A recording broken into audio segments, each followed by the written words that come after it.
बीती रात जो वायुसेना ने सौर्य प्रदर्शन किया पाकिस्तान के 9 जगह ठिकाने पर, उस पर आपकी पहली प्रतिक्रिया ये है कि ये बरसों पहले हो जाना चाहिए था। आज आपने अगर सेना का जो अभी प्रेस ब्रीफिंग हुआ है उसमें आपने सुना, उन्होंने कहा कि पिछले 3 दशकों से इस तरह के कैंप, इस तरह की गतिविधियां पाकिस्तान के साइड से होती रही है। तो अगर आपके घर के मोहल्ले में कोई आपका पड़ोसी बैठकर आपके घर में कंकड़ फेंकता रहेगा, गोला बारूद फेंकता रहेगा, आग के गोले फेंकते रहेंगे, तो आप कब तक बर्दाश्त करेंगे? कभी ना कभी उसका उत्तर दिया ही जाएगा। और आज अगर ये उत्तर दिया जा रहा है तो पूरा देश उसके साथ खड़ा है। मेरा जनसुराज का अपना मानना है कि ये पहले होना चाहिए था, लेकिन अब जब हो रहा है तो इसको समुचित तौर पर किया जाए, इतनी ताकत से इसको खत्म किया जाए कि फिर से ये न पनपे। दूसरी बात, मीडिया को या जो दूसरे साथी हैं उनको थोड़ा धीरज दिखाना चाहिए। लड़ने का काम, देश की सुरक्षा का काम विशेषज्ञों को, सेना के वीरों के लिए छोड़ देना चाहिए। स्टूडियो में बैठकर नया नया शगुफा छोड़ने की जरूरत नहीं है।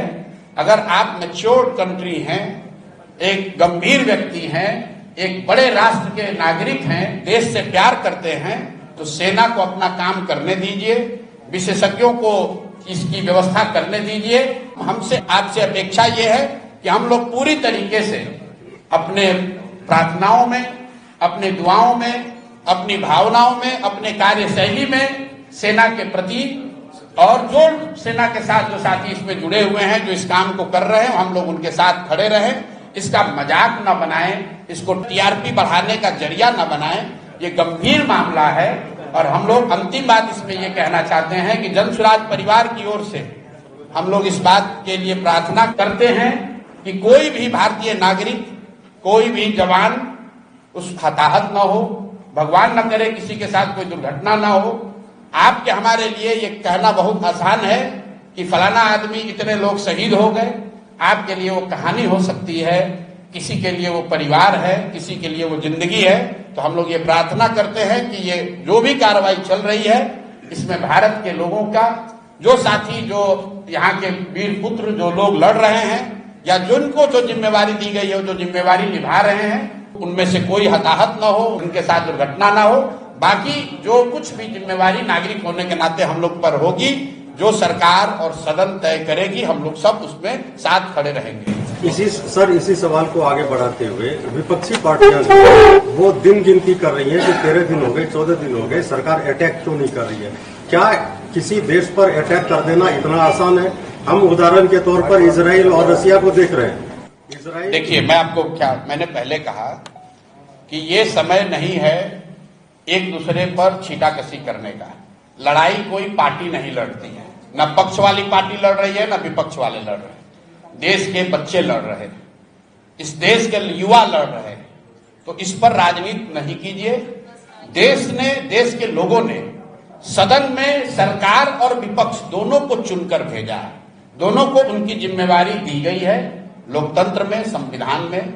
उनको साथ मिलकर जो देश की सेना कर रही है, जो विशेषज्ञ कर रहे हैं, उसके साथ हम लोग को खड़ा होना है। उनको ऑपरेशनल फ्रीडम है, जैसा कि हम लोग प्रेस से पढ़ रहे हैं, लेकिन जो राजनीतिक नेतृत्व है वो तो देश की सरकार को ही करना है। जब इंदिरा जी थी तब कांग्रेस की सरकार थी, तब भी सब लोग साथ खड़े थे। आज भाजपा की सरकार है, तब भी साथ खड़े सब होंगे। और जब देश का मामला होगा, सरकार किसी की हो, लोग देश के साथ खड़े हैं, किसी नेता और दल के साथ नहीं खड़े हैं। इसलिए देश के साथ खड़े होइए, वो मोमेंट है। और मुझे कहने की जरूरत नहीं है, देश अपने आप, हर वो व्यक्ति जो इस मिट्टी से प्रेम करता है, इस देश से प्रेम करता है, वो अपने आप खड़ा होगा।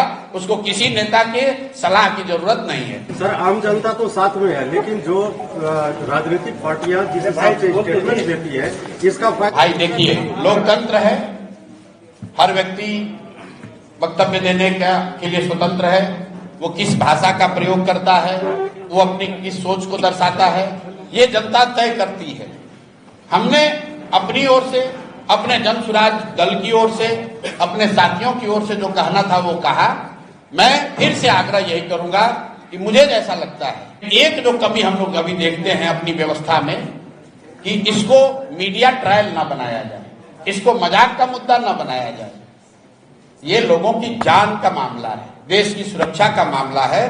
कोई भी वक्तव्य देने से पहले, मुझे लोग सुबह से कह रहे हैं भैया तुरंत वक्तव्य दीजिए, मैंने सुबह से कोई वक्तव्य नहीं दिया है, क्योंकि सेना का जब वक्तव्य आ गया उसके बाद ही कुछ बोलना सही है।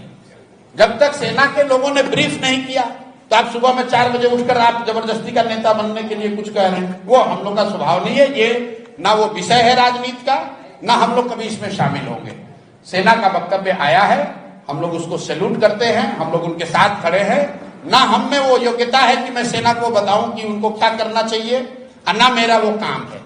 हम लोग का काम यह है कि जो विशेषज्ञ कर रहे हैं, जो देश की संसद तय कर रही है, जो देश की सेना कर रही है, हम लोग उसके साथ तन मन धन से हर तरीके से खड़े हैं। जो नागरिक होने के नाते हम लोग पर जिम्मेवारी आएगी, हम लोग उसको ईमानदारी से पूरा करने की कोशिश करेंगे।